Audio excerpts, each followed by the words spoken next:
How's it going, crew? This is Happy Days, and I am so excited with the launch of the Terraria 1.3 update today. I wanted to make a few quick little videos to share some of the awesome stuff that you can do in the 1.3 update. So if you're new to 1.3 on PS4 and Xbox One, who's getting it next week, hopefully, fingers crossed, I thought I'd share some things today, such as how to summon the Moon Lord if you're new to this.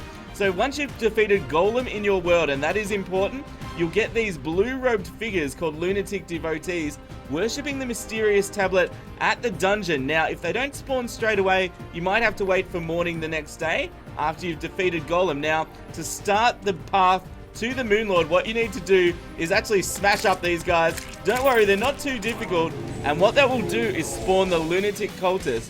Now, this is a boss that starts the end game in Terraria, so what you need to do is quickly fight him. Now, if you need a proper guide on how to defeat him, let me know in the comments, and I can do that for you. But what you do is you take him out quickly. Now, once you defeat the Lunatic Cultus, something special is going to happen. Your world is going to start to get invaded by celestial creatures. You'll also get the Ancient Manipulator, which is used to craft a lot of the end game items, so make sure you don't throw that away. Now, what will happen in your world is 4 pillars are going to spawn. Let's go have a look at this. This is the Nebula pillar. It's just over here. Now, you'll notice they have a shield on them. Being attacked! They have a shield on them, and what you need to do is defeat, I believe it's 100 enemies on normal mode or 150 on expert. Forgive me if I got that wrong and it's 50 on normal mode. And once you've defeated them, the shield will go down. So you can see as I'm fighting these enemies, you can see the letter. It's killing me again. This can be tough, by the way, guys. You can see little beams going to the shield as we attack them. Once the shield is down, you'll be able to actually attack the pillar directly. And I recommend you take it out as quick as possible, because that will stop the spawning of all the celestial mobs around it. So they have about 20,000 hit points. So use your strongest weapons to take it out. Now, I am using weapons that you get from the Moon Lord, but we'll go into that in later detail. Now, one of the most important things when you defeat each pillar is these items called Fragments will drop. And these are what you use to craft a lot of the endgame stuff, as well as the powerful upgraded weapons. So when you put your Ancient Manipulator down, if you've got enough fragments in your inventory, you can actually start to craft the endgame equipment. So make sure you do that as you fight each pillar. Now, an easy way to find the other pillars in your world is to actually open your map, and you'll be able to see where the pillar location is. You'll also start to hear the music change as you approach it, and then of course the background will change to let you know which pillar it is. So we're approaching the Summoner pillar, which is the Stardust one. Now, what you need to do, guys, is proceed to beat all of the pillars until you've defeated 3 of them, and then I'm going to give you an amazing tip that will help you in your first Moon Lord battle. So let's zoom ahead. Now, just before you defeat the last pillar, which will automatically summon the Moon Lord, it can be a great idea to take a few moments to set yourself up an arena to fight the Moon Lord in. You can put down your Ancient Manipulator, you can do some crafting. I like to set up a spawn point and put the Nurse there. I use the Dryad because it just gives you some buffs. Some people like to use the Nurse, it's up to you guys. Now, if you've got wings, that's cool. If you're playing expert mode, you can use the Shrimpy Truffle to get a speed boost, which is actually really nice. And one other thing you'll want to do is do any last minute crafting of the celestial weapons that you want for the battle. And once you've done that, you need to fight the last pillar. Okay, guys, we're just about to defeat the last pillar, and this is the very important part and why we set up a spawn point earlier on. So when the pillar is defeated, you'll get the message Impending Doom approaches, and that means the Moon Lord is spawning. He is coming right now.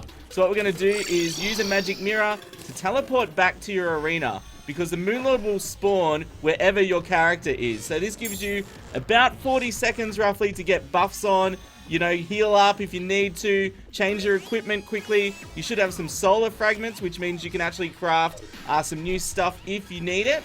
And then you just need to wait for the Moon Lord to spawn. And here he comes, people. Now, the Moon Lord can be a very overwhelming fight when you first battle him. And if you're interested in seeing how to fight the Moon Lord, even though I am using some more advanced equipment, then stay watching and I'll give you some tips.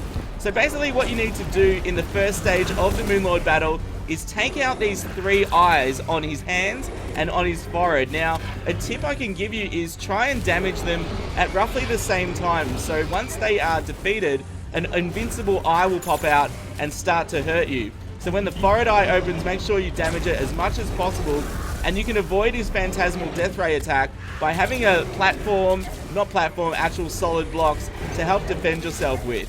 So what I'm doing is I'm just damaging the eyes and taking the time to damage them equally so they're not taking too much damage. So I'm going to stop hitting that one.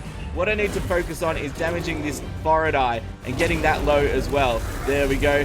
So I took some damage there because I want to get that forehead eye out. Okay, beautiful. Now I'll get my Stardust Dragon back out.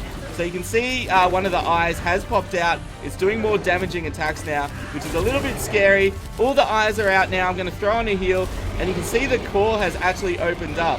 Now what you want to do during this part of the fight is actually be a bit more mobile and move around. Now I'm using the Shrimpy Truffle, the cute fish on mount, but you can also use wings if you've got that. Just have a few platforms to stand on to refresh your wing time up. Now once you've defeated the core, the Moon Lord is defeated, and we're just going to wait to get our loot.